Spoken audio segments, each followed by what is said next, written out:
Un bâtiment Blue Part favorise la transition énergétique en délestant les réseaux électriques et gaziers, refuse les énergies fossiles, récupère directement l'énergie du soleil et du vent, utilise une biomasse vertueuse à cycle court, ici l'huile végétale.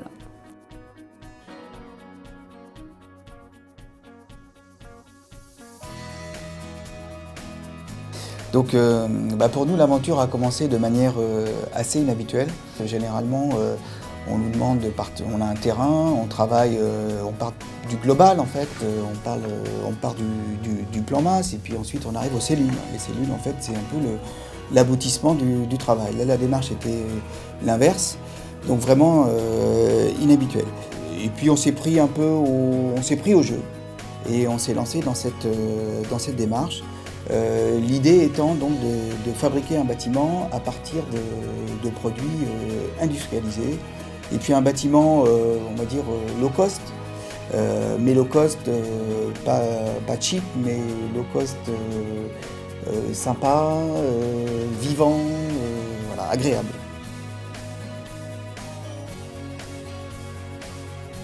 L'habitat participatif, c'est quoi? C'est l'idée de fédérer des futurs habitants avant plutôt qu'après. C'est l'idée de créer une coopérative ou de faire une société d'autopromotion ou même, pourquoi pas, de vendre en état futur d'achèvement. Peu importe la forme juridique. Mais ce qui est intéressant, c'est qu'en fonction de la solvabilité de nos acquéreurs, la solvabilité de ces primo-accédants, on va mettre qui a un 2 pièces, qui a un 3 pièces, qui a un 4 pièces. Et après, on va fédérer tout ça et pour autant, tous nos principes seront respectés. C'est que des produits industriels, on n'a rien redessiné.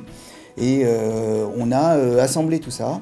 Et puis de fil en aiguille, l'architecture s'est insinuée.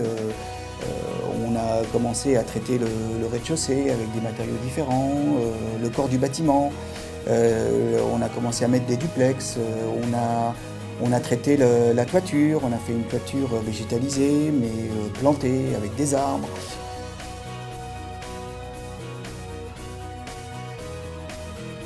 Il faut vraiment travailler avec l'insertion et avec la nature pour arriver à faire des bâtiments qui l'impactent positivement et non le contraire.